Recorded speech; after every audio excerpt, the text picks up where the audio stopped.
ಮುಂಬೈನ ವಾಂಖೆಡೆ ಸ್ಟೇಡಿಯಂನಲ್ಲಿ ನಡೆದ ಐಪಿಎಲ್ನ 20ನೇ ಪಂದ್ಯದಲ್ಲಿ ಮೊದಲು ಬ್ಯಾಟ್ ಮಾಡಿದ ರಾಯಲ್ ಚಾಲೆಂಜರ್ಸ್ ಬೆಂಗಳೂರು ತಂಡ 20 ಓವರ್ಗಳಲ್ಲಿ 240 ರನ್ ಕಲೆ ಹಾಕಿದರು. ಈ ಗುರಿಯನ್ನು ಬೆನ್ನತ್ತಿದ ಮುಂಬೈ ಇಂಡಿಯನ್ಸ್ ತಂಡವು 20 ಓವರ್ಗಳಲ್ಲಿ 222 ರನ್ ಗಳಿಸಲಷ್ಟೇ ಶಕ್ತರಾಗಿದ್ದಾರೆ. ಈ ಮೂಲಕ ಆರ್ಸಿಬಿ 18 ರನ್ಗಳ ಜಯ ಸಾಧಿಸಿದೆ. ವಿರಾಟ್ ಕೊಹ್ಲಿ ನಿಧಾನಗತಿಯಲ್ಲಿ ಆಡಲು ಇದುವೇ ಅಸಲಿ ಕಾರಣ. ರಾಯಲ್ ಚಾಲೆಂಜರ್ಸ್ ಬೆಂಗಳೂರು ತಂಡದ ಸ್ಟಾರ್ ಬ್ಯಾಟರ್ ವಿರಾಟ್ ಕೊಹ್ಲಿ ಅವರು ಮುಂಬೈ ಇಂಡಿಯನ್ಸ್ ವಿರುದ್ಧದ ಪಂದ್ಯದಲ್ಲಿ ತಮ್ಮ ಎಂದಿನ ಲಯದಲ್ಲಿ ಕಾಣಿಸಿಕೊಂಡಿಲ್ಲ. ಮೈದಾನದಲ್ಲಿ ರನ್ ಗಳಿಸಲು ಅವರು ಸಾಕಷ್ಟು ಕಷ್ಟಪಟ್ಟಿದ್ದು ಅಭಿಮಾನಿಗಳಲ್ಲಿ ಆತಂಕ ಮೂಡಿಸಿತ್ತು. ಇದರ ಹಿಂದಿನ ಅಸಲಿ ಕಾರಣಗಳು ಇದೀಗ ಹೊರಬಿದ್ದಿವೆ. ಜ್ವರ ಮತ್ತು ಅಸ್ವಸ್ಥತೆ. ಪಂದ್ಯದ ನೇರ ಪ್ರಸಾರದ ವೇಳೆ ಕಾಮೆಂಟೇಟರ್ ರವಿ ಶಾಸ್ತ್ರಿಯವರು ಮಹತ್ವದ ಮಾಹಿತಿಯೊಂದನ್ನು ಹಂಚಿಕೊಂಡಿದ್ದರು. ಅದೇನೆಂದರೆ ವಿರಾಟ್ ಕೊಹ್ಲಿಯವರು ಕಳೆದ ಕೆಲವು ದಿನಗಳಿಂದ ಜ್ವರದಿಂದ ಬಳಲುತ್ತಿದ್ದರು ಎಂಬುದಾಗಿತ್ತು.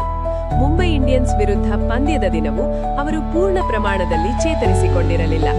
ಅನಾರೋಗ್ಯದ ನಡುವೆಯೂ ತಂಡಕ್ಕಾಗಿ ಆಡಲು ನಿರ್ಧರಿಸಿದ ಕೊಹ್ಲಿ 100% ದೈಹಿಕ ಸಾಮರ್ಥ್ಯ ಹೊಂದಿರದ ಕಾರಣ ಬ್ಯಾಟಿಂಗ್ನಲ್ಲಿ ಲಯ ಕಂಡುಕೊಳ್ಳಲು ಪರದಾಡಿದರು. ಹಿಮ್ಮಡಿ ಗಾಯ.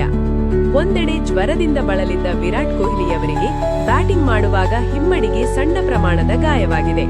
ಓಡುವಾಗ ಮತ್ತು ಶಾಟ್ಗಳನ್ನು ಹೊಡೆಯುವಾಗ ಅವರು ನೋವಿನಿಂದ ಅಸ್ವಸ್ಥರಾಗಿದ್ದು ಕ್ಯಾಮೆರಾಗಳಲ್ಲಿ ಸೆರೆಯಾಗಿತ್ತು. ಇದೇ ಕಾರಣಕ್ಕೆ ಆರ್ಸಿಬಿ ಬ್ಯಾಟಿಂಗ್ ಮುಗಿದ ನಂತರ ಮುಂಬೈ ತಂಡ ಚೇಸಿಂಗ್ ಮಾಡುವಾಗ ಕೊಹ್ಲಿ ಫೀಲ್ಡಿಂಗ್ಗೆ ಬರಲಿಲ್ಲ. ಅವರ ಬದಲಿಗೆ ಜೇಕಬ್ ಬೆಥೆಲ್ ಫೀಲ್ಡಿಂಗ್ ಮಾಡಿದರು. ಪಂದ್ಯದ ಪ್ರದರ್ಶನ ಮತ್ತು ಹತಾಶೆ. ನೋವು ಮತ್ತು ಜ್ವರದ ನಡುವೆಯೂ ಕೊಹ್ಲಿ 38 ಎಸೆತಗಳಲ್ಲಿ 50 ರನ್ ಗಳಿಸಿದರು. ಆದರೆ ಅವರ ಸ್ಟ್ರೈಕ್ ರೇಟ್ 131.58 ಅವರ ಎಂದಿನ ವೇಗಕ್ಕಿಂತ ಕಡಿಮೆಯಿತ್ತು.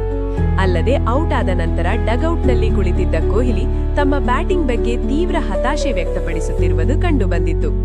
ಗಾಯದ ತೀವ್ರತೆ ಹೆಚ್ಚಾಗಬಾರದು ಎಂಬ ಮುನ್ನೆಚ್ಚರಿಕೆಯಿಂದ ಅವರು 2ನೇ ಇನ್ನಿಂಗ್ಸ್ನಲ್ಲಿ ಮೈದಾನಕ್ಕಿಳಿಯದೆ ವಿಶ್ರಾಂತಿ ಪಡೆದರು. ಅಂದರೆ ಕಳೆದ ಕೆಲವು ದಿನಗಳಿಂದ ಜ್ವರದಿಂದ ಬಳಲಿದ್ದ ವಿರಾಟ್ ಕೊಹ್ಲಿ ಮಹತ್ವದ ಪಂದ್ಯದಲ್ಲಿ ಕಣಕ್ಕಿಳಿಯಲು ನಿರ್ಧರಿಸಿದ್ದರು. ಹೀಗಾಗಿ ಮುಂಬೈ ಇಂಡಿಯನ್ಸ್ ವಿರುದ್ಧ ಆಡಿದ್ದಾರೆ. ಅಲ್ಲದೆ ಮೊದಲ 11 ಎಸೆತಗಳಲ್ಲಿ ಕಿಂಗ್ ಕೊಹ್ಲಿ 20 ರನ್ ಬಾರಿಸಿದ್ದರು. ಇದಾದ ಬಳಿಕ ಹಿಮ್ಮಡಿ ನೋವಿಗೆ ಒಳಗಾದ ಕೊಹ್ಲಿ ಬಿರುಸಿನ ಬ್ಯಾಟಿಂಗ್ ನಡೆಸಲು ಪರಗಾಡಿದರು.